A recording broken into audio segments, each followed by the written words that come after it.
जगलो जिंकलो तर आपल्या कीर्तीचे पावाडे आपल्या कानांनी ऐकू, कटून मेलो तर पावन होऊन स्वर्गात जाऊ. जे होईल ते होईल. पण आजची रात्र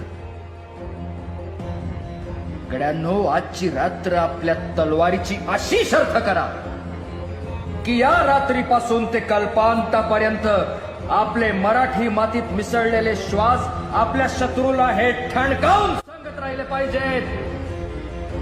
ए वैर्या, एक वेळ तू हिरावून घेऊ शकतोस आमचा प्राण, पण कधीच हिसकावून घेऊ शकत नाहीस आमचं स्वराज्य.